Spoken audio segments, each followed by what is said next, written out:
해피 크리스마스. 이 크리스마스란 말의 뜻을 잘 아시죠? 제가 다시 한번 정리해 보도록 하겠습니다. 저도 말씀을 준비하면서 크리스마스의 의미가 뭘까 생각했는데, 크리스마스, 크라이스트, 마스, 예배입니다. 예수 그리스도를 예배한다라는 것이 크리스마스의 의미예요. 그래서 우리가 해피 크리스마스라고 얘기할 때 그 의미는 무엇인가? 행복하게 예수님을 예배하고 경배하십시오라는 의미입니다.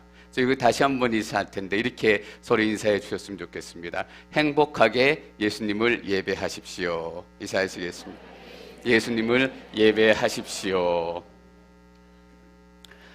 제가 이 크리스마스 성탄 메시지를 준비하면서 다른 목사님들의 성탄 메시지를 제가 몇 번 들었어요. 이 중요한 메시지를 다른 목사님들은 어떻게 설교하시고 어떻게 성탄의 기쁨을 나누실까 궁금하기도 했고, 그래서 몇 번을 들었는데 그 중에 빌리 그레함 목사님 설교를 제가 듣게 됐어요. 놀랍게 1952년에 빌리 그레함 목사님이 성탄에 전한 메시지가 남아있더라고요. 그래서 그 1952년에 빌리 그레함 목사님이 전한 성탄의 메시지의 핵심은 이거예요.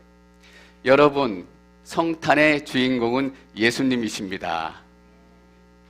그런데 그 이후에 하시는 말씀이, 그런데 사람들은 크리스마스를 맞이해서 술 먹고 파티하는 데 바쁘고 거리의 장식의 마음이 다 빼앗기고 산타클로스의 마음이 빼앗기고, 여러분, 그것은 사단의 전략입니다.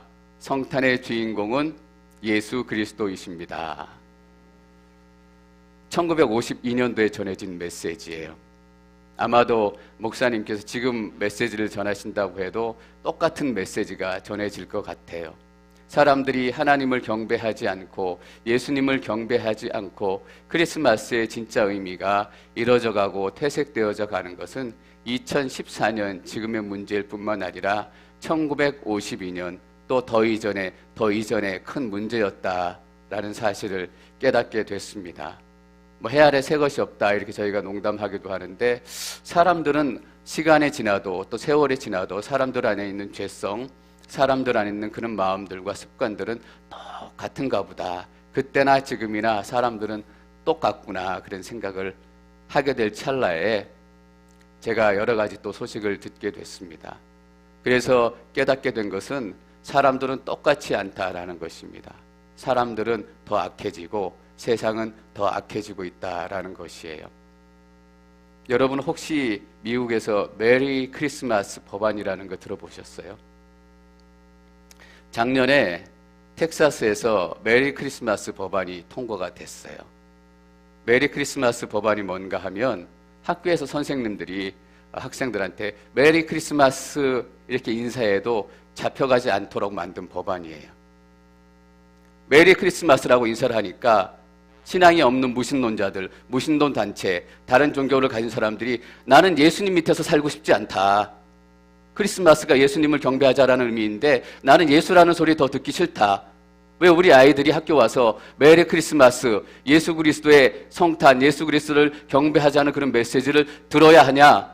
자꾸 불만하고 더 얘기하면 고소하겠다라고 위협을 하니까 텍사스 의회에서 아예 법안으로 그것을 만든 것입니다.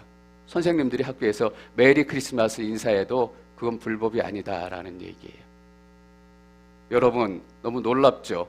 이걸 법안으로 만들어야 한다는 거. 그런데 더 놀라운 건 지난 12월 9일 날 그 텍사스 의회에서 다시 한번 기자회견을 했어요. 작년에 통과된 메리 크리스마스 법안이 여전히 유효하기 때문에 선생님들은 안심하고 메리 크리스마스라고 인사하십시오. 메리 크리스마스라고 인사하는 것은 합법적인 것입니다.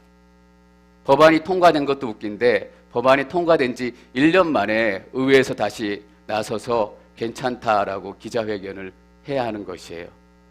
왜 1년 만에 그렇게 이상한 기자회견을 해야 했을까요?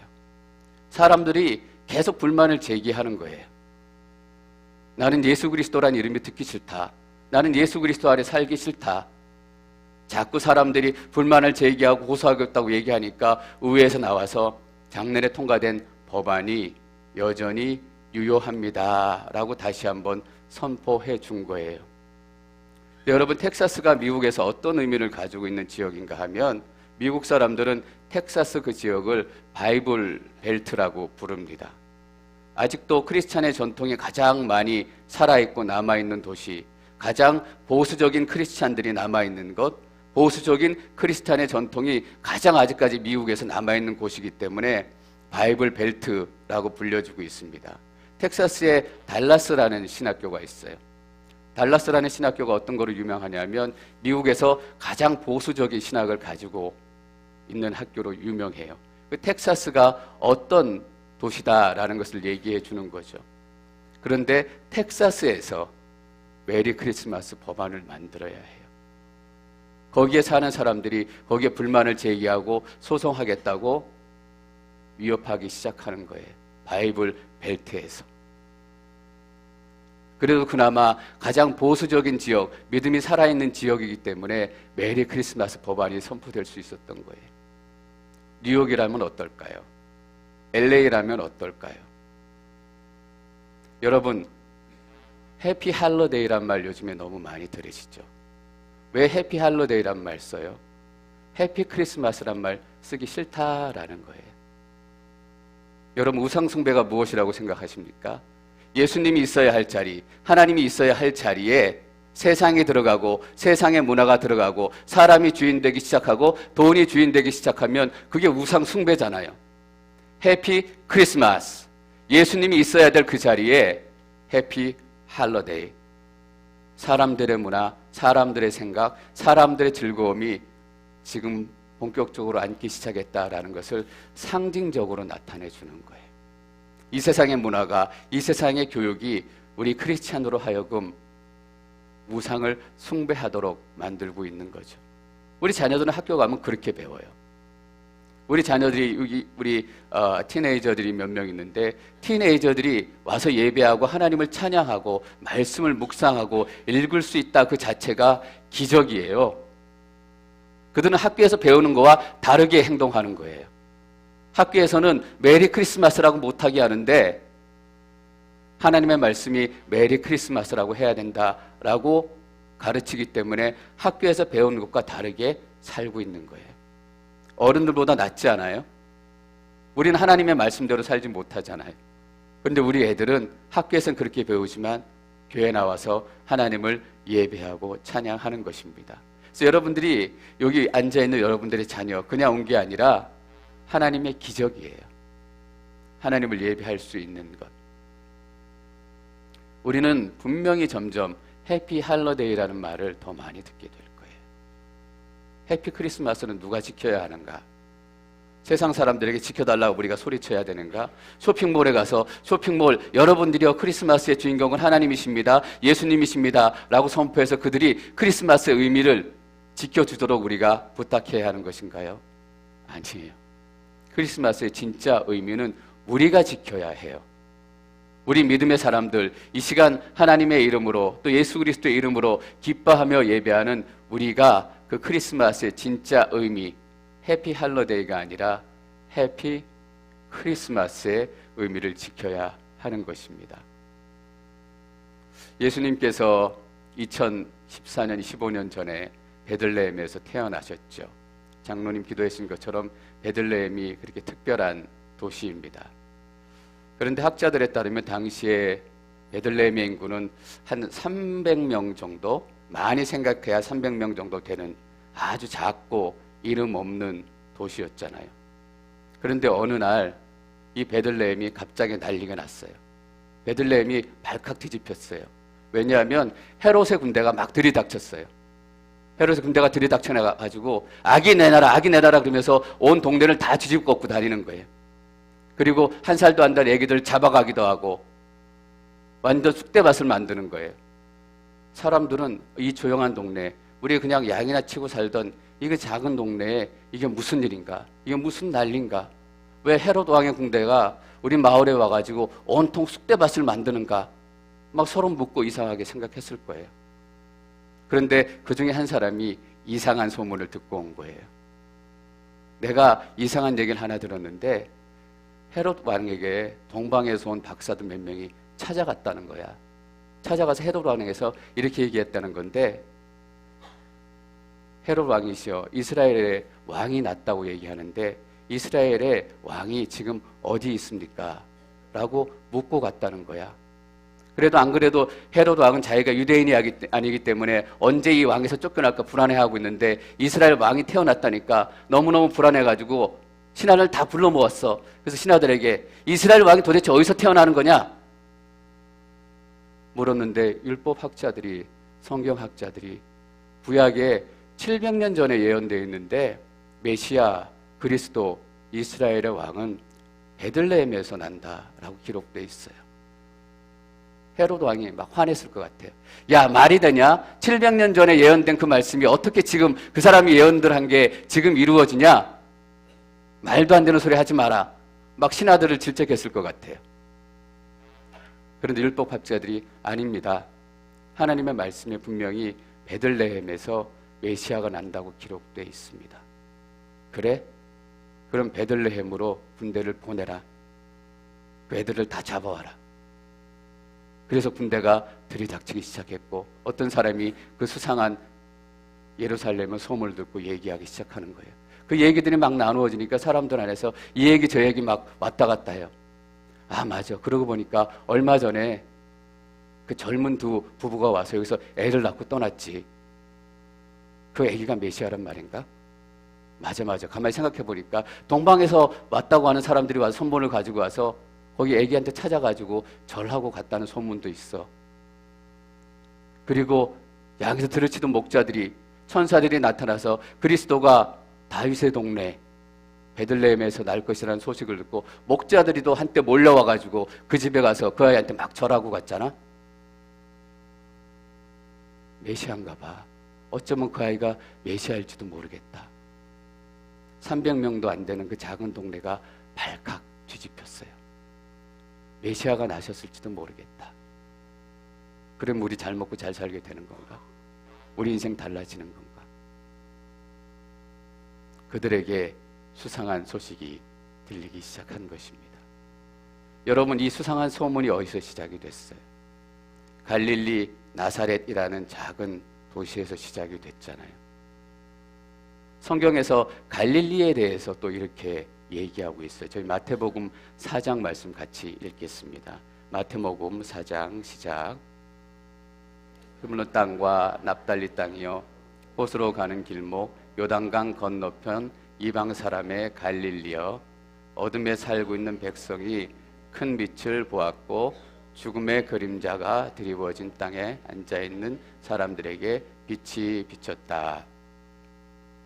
마태복음 4장에 마태는 갈릴리가 이방인의 땅이다라고 얘기하고 있습니다. 예, 맞아요. 학자들에 따르면 당시 갈릴리에는 유대인보다 어쩌면 이방인들이 더 많았을 거다라고 예상하는 사람들도 있어요. 그 어둠의 땅 갈릴리에 큰 빛이 비추기 시작했다라는 거죠. 성경에서 빛이라는 얘기가 나오면 여러분들은 예수님을 생각하시면 거의 10중 8구는 맞습니다.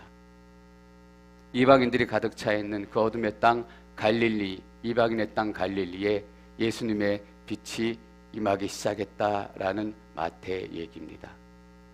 그런데 이게 사실 마태의 얘기가 아니라 700년 전에 이사야가 갈릴리에 대해서 예언한 예언의 말씀입니다. 여러분, 우리가 성탄을 맞이해서 기억해야 될 것은 예수님께서 우연히 갈릴리에 오셨고 우연히 베들레헴에 오셨고 우연히 그 삶을 시작하셔서 나중에 사람들이 메시아다라고 인정하기 시작한 것이 아니라는 것입니다. 이미 700년 전에 800년 전에 구약의 예언자들을 통해서 예수께서 오실 것, 메시아가 오실 것을 700년 전에 예언하고 있었던 것입니다. 성경이 이루어진 것이죠. 그 복음의 메시지가 지금까지 우리에게 들려지고 있습니다. 제가 오늘 읽었던 마태복음 1장 18절 말씀 같이 읽겠습니다. 마태복음 1장 18절 시작.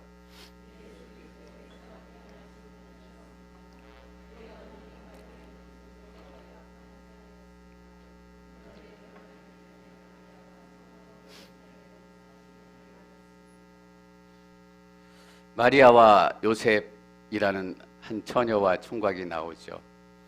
우리가 당시의 결혼 풍습을 잠깐 이해할 필요가 있는데 우리나라 옛날 조선시대의 결혼 풍습과 비슷했던 것 같아요. 두 집안이 적당한 또 적정한 나이에 처녀와 청구하기 있으면 만나서 결혼하십시다라고 집안끼리 그렇게 매칭을 하고 정식으로 정혼 또는 약혼식을 하게 되죠. 그리고 나서 약혼식 하고 나서 1년 후에 이제 정식으로 결혼식을 하게 되는데 지금 약혼식하고 조금 다른 것은 약혼식을 통해서 이미 법적으로 그 처녀와 총각은 남편과 아내가 된다라는 것입니다. 물론 약혼한 이후에 1년 동안 따로 떨어져서 각자의 부모 집에서 살지만 몸은 떨어져 있을지라도 이미 그들은 법적으로 한 부부인 것입니다. 그래서 약혼을 하고 정혼을 하고 헤어지려면 지금의 이혼과 같은 똑같은 절차를 겪어야 하는 것입니다. 기록을 보니까 당시에 유대인 처녀 총각들이 결혼했던 나이가 여자는 보통 15살, 남자는 보통 18살. 지금 15살의 마리아라는 소녀와 18살이라는 요셉의 청년이 이 엄청난 일을 겪고 있는 것입니다. 하나님께서 두 사람을 선택을 하신 것이죠. 그런데 마태는 요셉과 마리아, 예수님에 대해서 기록하면서 이렇게 한 줄을 기록하고 있어요. 그 어머니는 마리아는 요셉과 약혼한 사이였습니다. 그런데 결혼하기 전에 마리아가 성령으로 임신하게 된 사실이 알려졌습니다. 결혼하기 전이라는 것은 두 사람이 함께 살기 전이라는 얘기입니다. 함께 잠을 자지 않았지만 마리아가 아기를 갖게 됐고 그 아이가 성령으로 잉태된 아이라는 것이 알려졌다라는 것입니다. 요셉에게 알려진 거예요. 마리아가 요셉에게 소식을 전했겠죠. 제가 아이를 갖게 됐는데 성령으로 잉태된 아이입니다. 여러분, 저는 오늘 말씀 가운데서 성령으로 잉태되었다라는 의미에 대해서 여러분들하고 좀 더 나누기를 원합니다. 왜냐하면 성령으로 잉태되었다라는 것은 우리 크리스찬 믿음 중에서 가장 핵심적인 믿음 중에 하나이기 때문입니다. 우리가 교회 가고 기도하고 성경을 읽고 찬양을 하고 모든 신앙생활을 다 해도 예수님께서 동정녀 마리아 몸에서 성령으로 잉태되어서 출생하셨다라는 이 사실을 믿지 않으면 그 사람은 크리스찬이 아니기 때문입니다. 예수님이 성령으로 잉태되어졌다라는 이 사실은 세상과 크리스찬을 구별해주는 가장 뚜렷한 아이덴티티의 증거입니다. 예수 그리스도, 예수는 구원자라는 의미예요. 저희가 1장 21절 말씀을 같이 또 읽겠습니다. 1장 21절 말씀 시작. 예수라 하여라. 예수가 그의 백성을 그들의 죄로부터 구원할 것이다. 그 이름을 예수라 하여라. 예수님의 사명이 무엇인가? 그의 백성을 그들의 죄로부터 구원할 것이다. 저는 죄와 구원에 대해서 지금 굉장히 중요한 얘기를 여러분들에게 하려고 해요. 크리스마스보다 선물보다 훨씬 더 중요하고 우리 인생의 죽음과 생명을 나눌 것만큼 중요한 얘기를 여러분들에게 하려고 해요. 여러분들이 조금 더 귀를 기울여 주시고 조금 더 성령님의 음성에 민감해 주셨으면 좋겠어요. 예수님의 영적인 사명은 이것이에요. 그의 백성을 그들의 모든 죄로부터 구원할 것이다. 죄가 있고 구원이 있는 것입니다. 죄로 구원하기 위해서, 죄로부터 사람들을 끄집어내기 위해서 그 구원자가 있어야 될 자리는 어디인가? 죄 안에 있으면 죄로부터 사람들을 구원할 수 없습니다. 구원자는 죄 밖에 있어야만 죄에 있는 사람들을 구원해낼 수 있습니다. 마치 물에 빠져 죽어가는 사람이 옆에 있는 물에 빠져 죽어가는 사람을 구원할 수 없듯이 죄 안에 있는 사람은 죄인들을 구원할 수 없는 것입니다. 그래서 구원자의 첫 번째 조건은 죄가 없어야 한다라는 것입니다. 여러분, 이 땅 가운데 죄 없는 사람이 있을까요? 이 땅 가운데 죄 없는 존재가 있을까요? 우리가 죄가 없다라고 얘기한다면 오직 하나님 한 분이십니다. 성령은 무엇이에요? 거룩한 영, 죄가 없는 하나님의 영입니다. 죄인인 남자의 몸에 통하지 않고 거룩한 성령, 거룩한 하나님의 영으로 잉태되어지는 것. 그래서 예수님은 성령으로 잉태되어져야 했습니다. 성령으로 어떻게 잉태될 수 있을까? 성령으로 잉태되는 것이 가능할까? 그것은 우리가 역사적으로, 과학적으로 지금 증명할 수 있는 것도 아닙니다. 이해할 수 있는 것도 아니죠. 저도 생각해봐요. 어떻게 성령으로 한 아이가 잉태될 수 있을까? 성령으로 한 아이가 여자의 자궁 속에서 생명으로 시작할 수 있을까? 저도 목사이지만 그것을 이해할 수 없어요. 마태도 분명히 예수님하고 몇 년을 같이 지냈고 예수님에 대해서 우리보다 훨씬 더 직접적으로 알 수 있었지만 어떻게 성령으로 한 아이가 잉태될 수 있을까? 그것을 이해하지는 못했던 것이 분명해요. 그래서 여러 가지 설명을 쓰고 싶었고 여러 가지 막 이야기들 쓰고 싶었지만 이해할 수 없기 때문에 여러 가지 설명을 쓸 수가 없었어요. 그래서 마태는 단 한 줄로 기록하는 거예요. 그런데 결혼하기 전에 마리아가 성령으로 임신하게 된 사실이 알려졌습니다. 마태도 이 한 줄밖에 기록할 수 없었던 거예요. 예수님께서 성령으로 잉태되어졌다는 사실이 과학적으로, 역사적으로 지금 증명할 수 없는 사실이지만 대신 왜 성령으로 예수님이 잉태되어져야만 했는가라는 그 영적인 당위성을 우리가 알고 있다면 예수님께서 성령으로 잉태되셨다라는 사실을 믿을 수 있어요. 그래서 우리는 왜 예수님이 성령으로 잉태되었나라는 사실을 잘 알고 있는 것이 중요해요. 말씀드렸던 것처럼 죄 없이 태어나셔야 했기 때문에, 죄 없는 소울스에서 태어나셔야 됐기 때문에 거룩한 영, 성령으로 잉태되신 거예요. 그렇다면 우리는 여기서 또 하나의 영적인 질문을 심각하게 던질 수 있죠. 그렇다면 죄 없는 하나님이 직접 오셔서 그냥 사람들을 구원해 주시면 되는 거 아닌가? 심판해서 구원해 주시면 되는 것이 아닌가? 문제는 사람들이 죄를 지었기 때문에 사람들이 심판을 받아야 한다라는 것이에요. 하나님이 심판을 받아야 하는 것이 아니라 사람들이 심판을 받아야 하기 때문에 사람이 와야 한다라는 거죠. 그래서 예수님은 완벽한 사람의 모습으로 오셔야만 했어요. 그래서 마리아의 몸을 통해서 태어나셔야 했던 것이죠. 마치 물에 빠지는 사람을 구하기 위해서 물에 뛰어들어야 하는 것처럼 하나님이 죄는 없지만 이 죄 가운데, 이 세상 가운데 인간의 모습으로 뛰어들어야 했던 그 당위성이 있는 것이죠. 우리가 성령으로 잉태했다는 사실을 다 이해할 수 없고 다 납득할 수 없지만 하나님께서는 이렇게 우리에게 이해할 수 있는 단초, 믿을 수 있는 실마리를 남겨주셨다라는 거예요. 우리가 삼위일체라는 말을 다 기억하지 못해요. 삼위일체라는 신학적인 교리를 다 이해하지 못하지만 성경을 통해서 삼위일체라는 것이 이런 것이구나 라는 것들을 저희가 알 수 있도록 그 흔적들, 영적인 흔적들을 남겨놓으셨어요. 여러분, 왜 예수님이 성령으로 잉태되어지고 마리아를 통해서 태어나셔야 했는가라는 것을 여러분들이 잘 묵상해 주시기를 바랍니다. 그러면 우리가 믿을 수 있어요. 저 역시 마찬가지예요. 어떻게 성령으로 잉태되어졌는가 이해할 수 없지만 성령으로 잉태되어질 수밖에 없었던 예수님이 죄 없이 태어날 수 있는 유일한 방법이 무엇인가? 성령으로 잉태되는 것. 성령으로 잉태되는 것 외에는 죄 없이 태어날 수 있는 방법이 없다라는 거예요. 여러분, 예수님은 성령으로 잉태되셔서 사람으로 이 땅 가운데 태어나셨습니다. 여러분, 이 크리스마스, 특별히 첫 번째 크리스마스의 의미를 여러분들이 잊지 않기를 바랍니다. 크리스마스에 우리가 가장 먼저 생각해야 될 것은 선물과 기쁨이 아니라 죄와 구원, 심판이라는 단어입니다. 크리스마스는 뭐의 결과예요?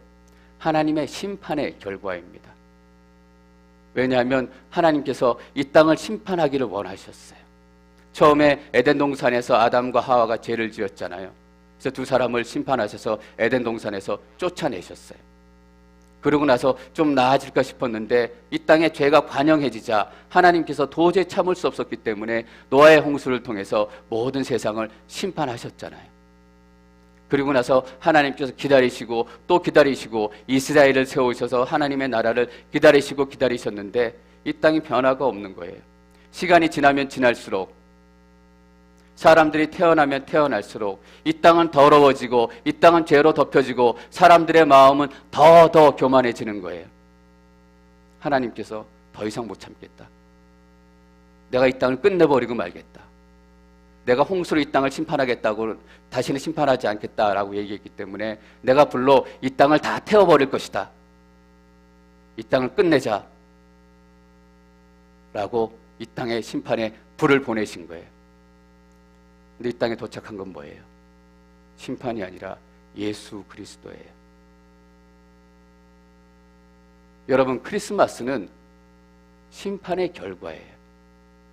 하나님께서 이 땅을 심판하시기로 결정하셨기 때문에 이 크리스마스가 시작이 된 거예요. 그런데 하나님께서 심판 대신 예수 그리스도를 보낸 것이죠.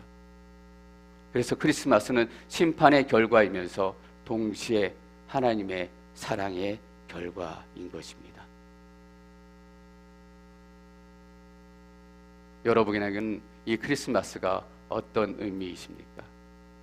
어떤 사람에게는 크리스마스가 하나님의 사랑의 결과가 되는 거예요. 크리스마스를 통해서 하나님을 더 깊이 만나고 예수 그리스도를 더 깊이 만나고. 그런데 크리스마스가 어떤 사람에게는 심판의 결과가 되는 거잖아요. 그 사람에게는 크리스마스가 심판의 의미밖에 안 돼요. 예수님을 믿지 않는 그들에게는 심판하겠다라는 하나님의 메시지가 그들의 인생 가운데 선포되는 것이죠. 팀 켈러라는 목사님이 이런 얘기를 하셨어요. 당신이 하나님을 만나지 못한다면 크리스마스는 당신에게 그냥 추운 겨울에 지나지 않습니다 라는 거예요. 그렇죠. 하나님을 만나지 않는 사람에게 크리스마스가 어떤 의미예요? 인생의 추운 겨울에 지나지 않아요. 하나님의 냉혹한 심판의 메시지를 듣는 시간에 지나지 않아요.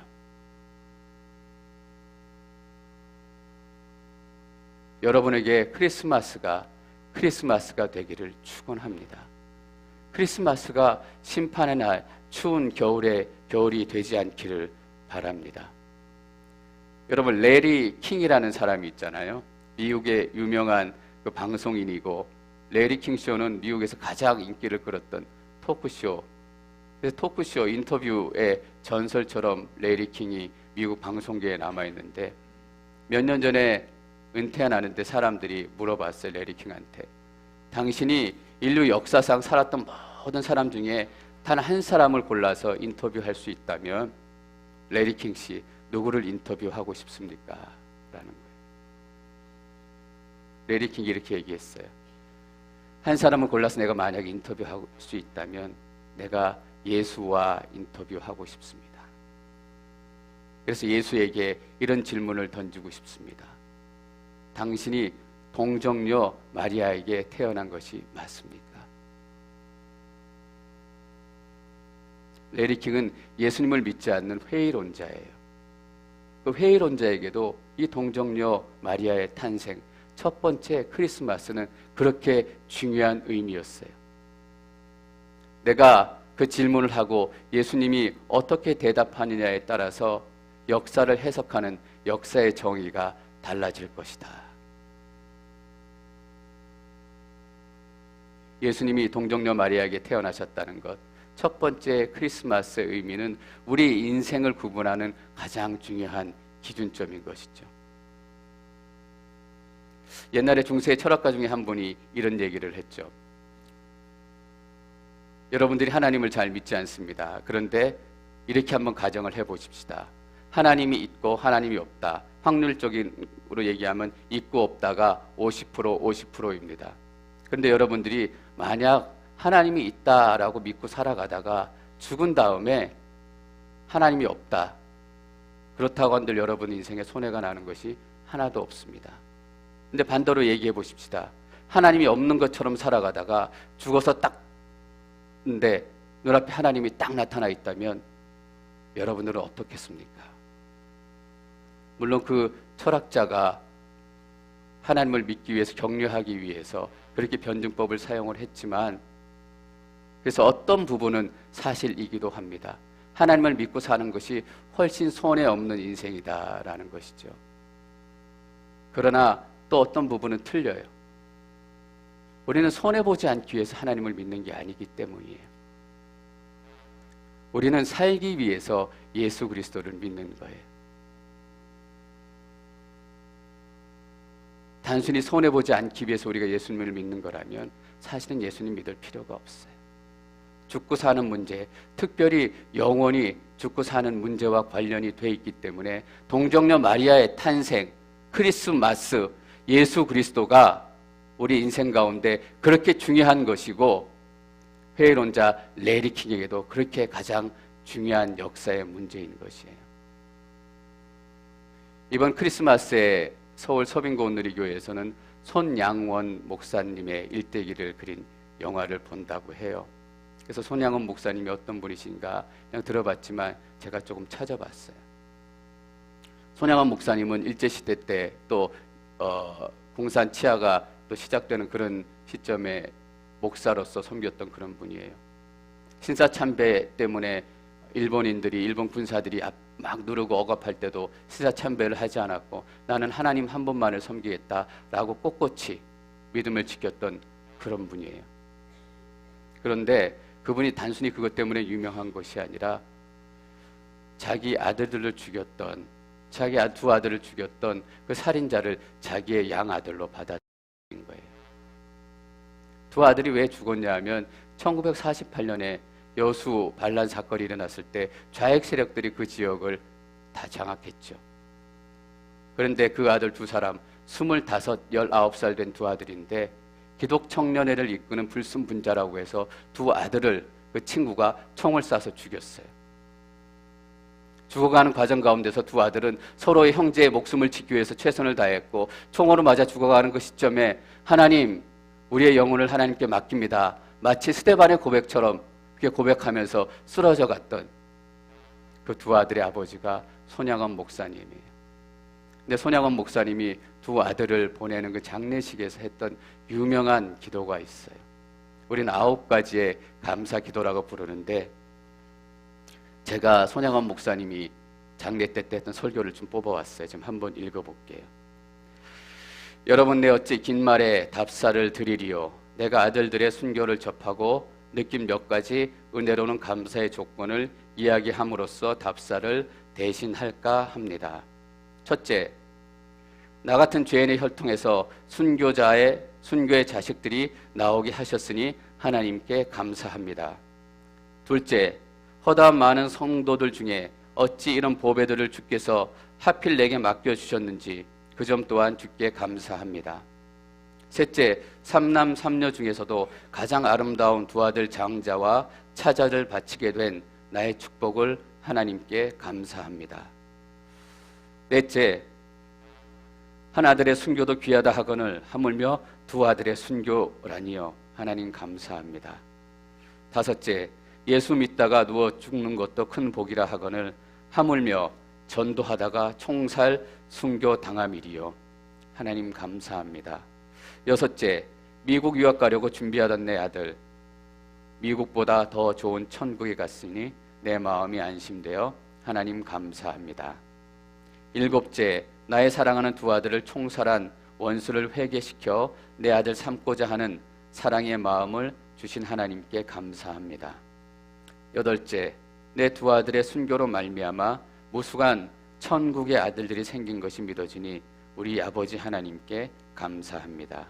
아홉째, 이 같은 역경 중에서 이상 8가지 진리와 하나님의 사랑을 찾는 기쁜 마음, 여유 있는 믿음 주신 우리 주 예수 그리스도께 감사합니다.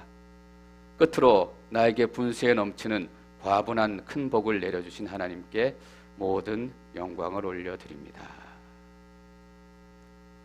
정신 나간 아버지죠. 왜 손양원 목사님이 이렇게 살 수 있었을까요? 아들의 장례식에서 한 가지도 아니고 9가지나 감사할 수 있었을까요?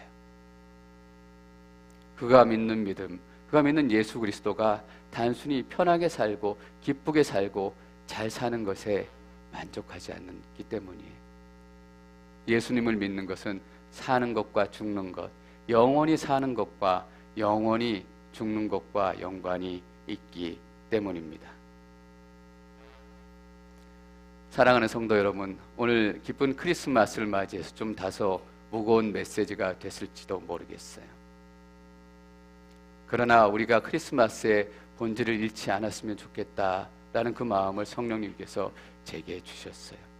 크리스마스는 죄와 심판 그리고 구원이에요.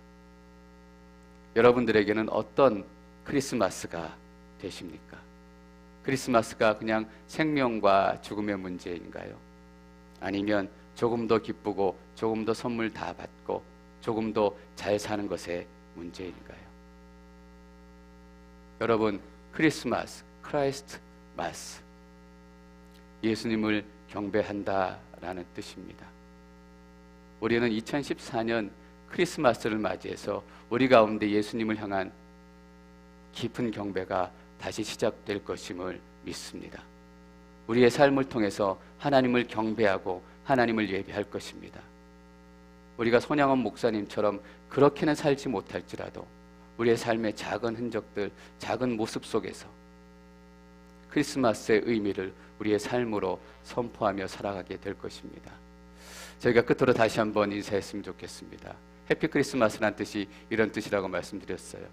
행복하게 예수님을 경배하십시다. 우리 한번 인사할까요? 행복하게 예수님을 경배하십시다.